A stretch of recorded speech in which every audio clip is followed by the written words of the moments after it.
Welcome to Panels and Borders. I'm Dominic, and this is another episode of Comic Back Issue.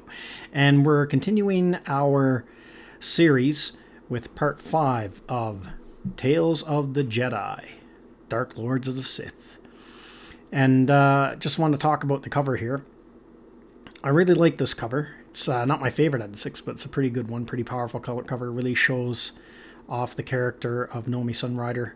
She just took out 2 guards there. Looks very, very powerful and confident, and really great job of showing off the power of this character on this cover.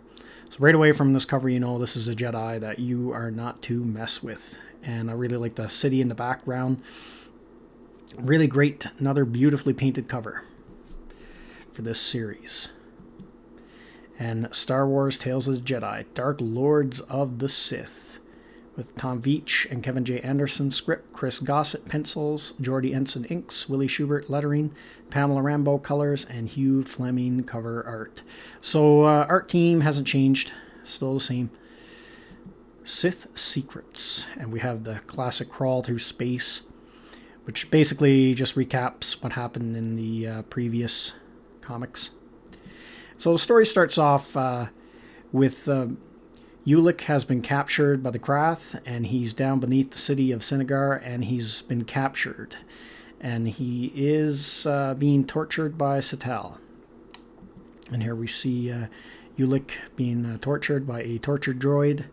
And Satal doesn't really believe Ulic. He thinks he's there just to infiltrate them, and he hasn't really turned on the Jedi. He has his suspicions that he's just there to try to infiltrate and undermine them, which he's actually correct. That is Ulic's mission. Despite the Jedi Council telling him not to go, he still went anyway, and he's been captured and he's being tortured, and Satal is trying to get the information out of him why he's really here, but so far Ulic is resisting. So Satal decides to inject him with a type of Sith poison, and only his Jedi power can neutralize. And the effect of that causes Ulic to unleash a huge, powerful wave of the Force, which destroys the interrogation drone and knocks him out, renders him unconscious. So finally, Alima says that's enough. You know, he's mine to do with as I wish, because she's taking a liking to Ulic. And Satal does not like this at all, because he is somewhat jealous. Meanwhile, back on the Yavin Moon, Exar Kun has now taken complete control of the Masasai, and he has them building large Sith temples and basically doing his bidding and worshiping him and doing whatever he wants. And now, as we've seen in the last comic, he completely came over to the dark side of the Force. So he's completely on the dark side. But now he's stranded on the Yavin Moon since his ship was torn apart. And so he decides to investigate Nada Sadow's temple, and he decides to go down that hole where that weird worm creature came out of, because he believes that somewhere in there he wants to discover all of Nada Sadow's secrets of Sith alchemy. So he descends into the tunnel, where he finds Nada Sadow's old starship, the original starship that brought him and his followers to the Yavin Moon many years before. And then he's also confident that he will also find his alchemy secrets within this vessel. So now we go here to the Teta system, where Nomi Sunrider and some other Jedi have decided to come after Ulic and try to get him back. Now, this story there seems to be a bit of a time gap here between this issue and the last issue of a few months. Or even more, because they've decided to come after him, so he's obviously been missing for some time. And on top of that, Exar Kun had time to get his followers to build Sith temples and stuff like that. So Nomi decides to eject in an escape pod down to the city of Sinagar, where she encounters some Krath warriors, but that she could easily overcome with her Jedi meditation, but she decides not to use that power because she's actually looking to get captured. And she ends up getting captured by the Krath. And here, Satal is still not convinced that Ulic is, going to join them. So he decided to test his loyalty by bringing out Nomi Sunrider and basically telling him, if you're really with us, you'll destroy her right away. So Ulic buys some time by telling him that he will execute Nomi at dawn. And Nomi Sunrider looks totally betrayed, but there's not really much else Ulic can do about this, because he's trying to gain the loyalty of the Krath and infiltrate their organization. And then back on Yavin 4, Exar Kun has now discovered some of the methods and tools that Nada Sadow used in the past for his dark side alchemy. So he's taken one of these creatures here that was, the high priest that was guarding this temple originally, and he strapped him to this gigantic machine. And he's going to use this machine to transform the creature into something else. He's going to use this machine and these creatures to basically build himself an army. So as we can see here, the machine is activated and ends up transforming the high priest into this strange, almost like bioorganic creature that looks a lot more horrific than what it originally did. So his plan is to build an army of these. And meanwhile, back on Sinagar, Ulic is going to use the service droid to send Nomi a message, basically telling her that he's not really turned with them and she needs to escape, and this is what the message that she can send back to the Jedi.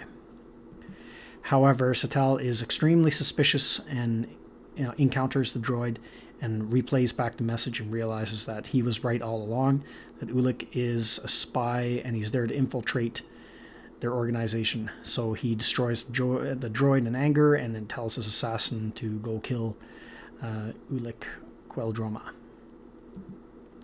And so now, while he's been on this planet, Ulic has been forming a romantic relationship with Alima, and she's been slowly but surely turning him over to the dark side. And then here the assassin breaks in through the window, and he has some blaster bolts firing at Ulic. Ulic deflects them and takes out the assassin with his lightsaber. And actually, this is probably my favorite panel in the story. I really like this panel of the assassin breaking through the glass there. I think it's really well done. And then Alima tells him, this was all her cousin's work, and it was all his plan to, invade the Jedi and ambush the Jedi, which led to Ulic's the death of his master, Jedi Master Arca. So she basically decides to betray her cousin here and basically throws him under the bus. And then Ulic realizes that he must take revenge on his master. Because, see, this is originally why he came here. I mean, he said he wanted to infiltrate them, but he was also motivated a lot by revenge. And getting revenge on the death of his master. And as we all know from Star Wars lore, revenge is a path to the dark side of the Force. So now he is going to go and deal with Satel, and he warns Alima not to stop him. And Alima here is basically backstabbing her cousin, and she's going to pit the two against each other to eliminate her cousin, and then it can just be her and Ulic to rule the Krath Empire that she is building. And so Nomi has now escaped from the dungeons and taken out a bunch of the guards. And then here we see the Jedi that were in orbit are coming to rescue Nomi. And they are battling their way out of this place. And actually pretty good panel there, the starship coming in and taking out the guards and stuff. I actually like that drawing. And then here we have a pivotal moment in the story where Satel comes out and he confronts the Jedi, and then Ulic shows up and he's going to do battle with Satel. Now this is the pivotal moment where Ulic crosses a line that he can no longer go back over. So they engage in battle, and Ulic strikes out in anger and revenge and kills Satel. So basically this is like the same situation that Luke Skywalker was in when he was battling Darth Vader in Return of the Jedi. And as you remember, in that battle, Luke Skywalker actually turns to the dark side momentarily and lashes out in anger because Vader had said he was going to go and, turn his sister to the dark side if he couldn't turn him, and then that set Luke off, and Luke ended up almost killing Vader, but at that last second, he stops and turns away. He doesn't go over that line. So this is basically the exact same situation, except Ulic doesn't stop. He crosses that line that Luke didn't cross. And by crossing this line, he turns to the dark side. We also see a very similar situation in the prequels when Anakin is battling Count Dooku. And he comes up to the exact same choice that Luke had. But instead of turning back away and turning to the light side, he takes that plunge, and that's his first few steps to cross over into the dark side. And same thing here with Ulic. He kills him out of revenge, and now he's tapped into the dark side, and he knows he can no longer go back. So Nomi and them plead with him to come back, but he unleashes a ferocious blast of dark side energy and tells him he can't. He tells him to leave this place and get away. He can't go back with them. And as the Jedi leave, Nomi turns back and realizes that it's too late. She's lost Ulic. And at the end, Ulic realizes that he has crossed the line. He can't go back. He is now turned to the dark side.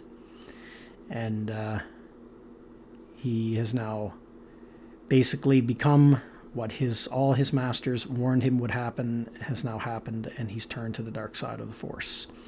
And then at the last few panels here, we see that Exar Kun is no longer stranded on the Yavin moon. He has found Nada Sadow's old starship that was preserved in the bottom of his temple.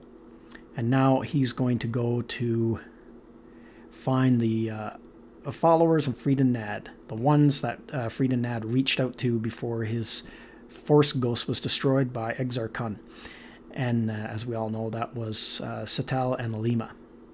So here we have the story leaving off where now there's going to be a collision, where these two characters that we've been following in the story, Ulic and Exar Kun, have had been basically separated. There are two separate stories of how both of them are turning to the dark side. And now they're on a collision course where they're going to collide. And that will be in the conclusion, the next issue. So yeah, just talk about some of my thoughts on this comic. It's another pretty good installment, and it really does a good job of showing Ulic's descent into the dark side, I think.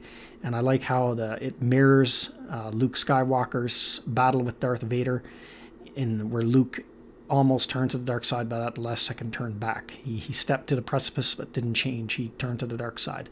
And then that's why the Emperor tried to destroy him, because he realized that he was not going to be able to seduce Luke. So we've seen that same situation, a mirror of that situation here with Ulic facing off against Satal.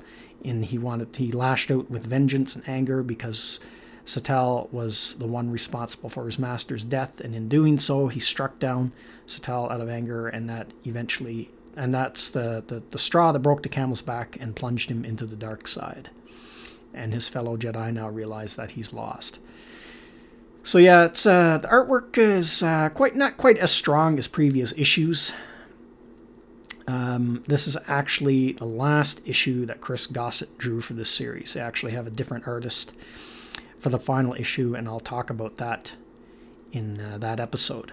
The artwork in the previous issues were better than this one, but still not pretty serviceable artwork. That always seems to be the case, though, with series when an artist is leaving.